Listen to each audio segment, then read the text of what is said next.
Hello, Stephanie. So I figured it out. I figured it out. That's how we do an online tutorial. I found the application. It's called, what is it called again? Let me check.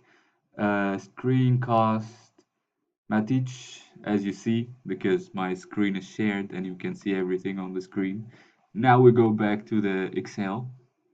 So here, that's how I will do the Excel part of my assignment. I will just record it like this, all the steps, like because we need to explain how to do everything like in Excel, right?